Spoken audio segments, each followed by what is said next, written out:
So one of my listings went live last Friday. I did a 3-day mega open house. I did Twilight on Friday. See, every day was a theme. Had about almost 35 people come through during the weekend. So let me ask you really quick, and just layered questions on this. When you say each day was a theme, so each open house was a theme, what were the 3 themes that you had? So Friday night, it was bocce ball, pizza, and wine. We had probably about 10 people come out to that, plus my title reps came and supported. We were playing bocce ball. We just made it a party. The sellers felt like celebrities, just so you know. Oh, and the sellers were there? Yes, my sellers were there. So I saw the video of you playing bocce ball in the backyard. I'm like, this is so cool. yes, Awesome. All right, so continue on. So I bocce ball. did a marketing video, and my sellers were included in that marketing video. Smart. And they were playing bocce ball. Now I'm going to take the pieces where we did a champagne toast for a reel of congratulations on the sale of their property. So it really shows my niche that I'm really involved in holding on to the hands of my clients, every step of the way. So that's the big picture there. And here's the thing, I want you guys to listen to this, because oftentimes, what do we do? What's going on, you guys? Welcome to 123 Main Street. Let's go take a look inside. Or, hey, guys, I'm hosting this open house. And so many times we don't include the sellers. Like this is a really good approach for you. So just to back up in the conversation, you had bocce ball was one of the themes. What were the other 2? And then the next day was carnitas were being made on the barbecue. My lender had a special sauce. People were coming, drinking, some little seltzers, eating tacos. We had people walking around the property with their food and drink, and they said that they really love this feel of an open house because they don't feel pressured and it's just easy to sit and talk. So, okay, yeah. I've walked into an open house before, and the guy's just sitting there like this with his iPad. Oh, come on in. Yeah, you guys go ahead and sign up there. It didn't even get up. It didn't feel like a party. It didn't feel like an event. It didn't feel like a mega open house should feel. And so I love this. And what was the 3rd theme? And the 3rd one was a fiesta day. It was like chips and salsa and some Coronas. I had my lender right there. She's sitting there with her computer, and I was talking to a lady, and she wasn't yet pre-approved, and she loved the house. And I said, well, here, why don't you come over here and have a seat with my lender? She has her computer right there, and literally she had a seat, took all her information down, and they started talking about the programs. Beautiful. And Joan, let's talk a little bit about the preparation. We'll go to the next step about, what happened, people. How are you promoting it? Are you doing an event on Facebook? What are you doing to truly promote your open house? Can you guys hear me okay? I got the housekeepers. I can ask them. Okay. So Facebook Marketplace, marketing videos all over Facebook, Instagram, door knocking for 3 days. Every day we did a door knock. Next door is my biggest hyper. And let me just back up 1 second. When you say knocked for every single open house, you did 3 open houses. How many doors total did you knock? 18 on Friday, and I think it was like 25 on Saturday and 25 on Sunday, somewhere around there. All right. And so you said you put it on Facebook, you put it on Marketplace, also did your Instagram video. Is that the cadence that you stick to every single time you have an open house like this?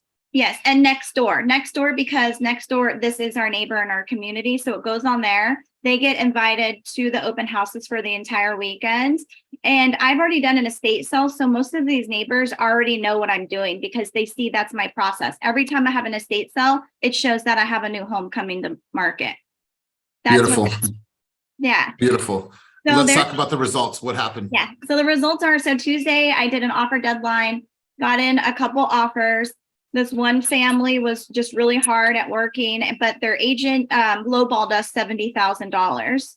So instead of me just ignoring the agent and rejecting it with my sellers, I said, well, let's just give them a call and see where they're coming from and why they would do this. And what I found out was because, they wanted to give a 3-2-1 buy down. So they wanted a credit of $29,000. I said, well, you know what? Why don't you look at it this way? Maybe you present it in this fashion and how I had them right. But what I did was I called one of my local team members, Bill, who is up in this area. He's been here for many years. So he knows the properties, the appraisals, everything. And I said, Bill, I'm in this situation, will you work it out with me? So we talked it out. So I called the agent back and I said, hey, how about you do something like this? You write it at $650,000. We're listed at $625,000. Ask for your 4.5 seller credit.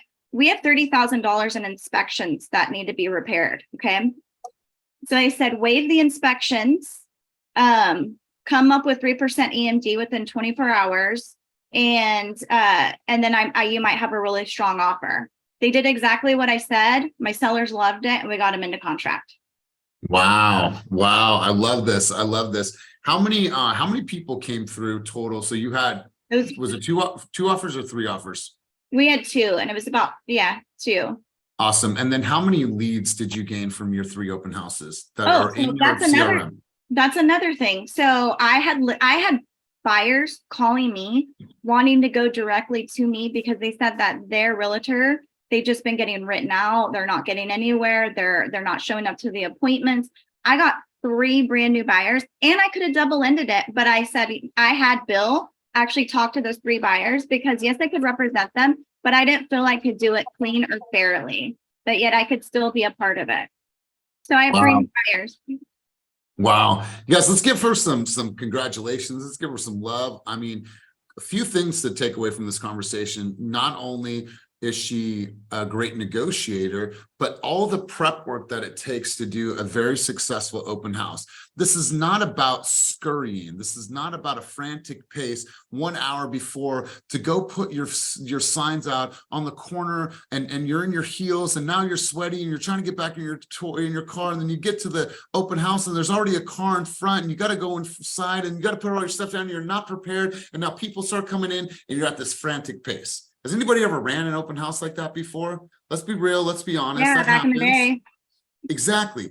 This is about progression and making sure that we are fully prepared and that we're ready for it. And this is And you know what, guys? This is also a lead off of next door.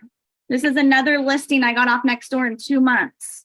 And not only Go ahead. I was going to ask you something. Go ahead. And this was about a 25-hour, just this last weekend was about 25 hours worth of work. But I didn't do it by myself. I brought in my team, my lenders, my title. I mean, I just brought in, and I made like you said, I made my sellers feel like celebrities.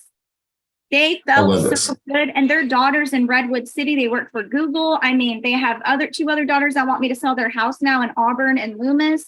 And I mean, it just feels so good. But I put a lot of work in like this last month, but guess what? It's totally paying off, and I feel blessed to be there.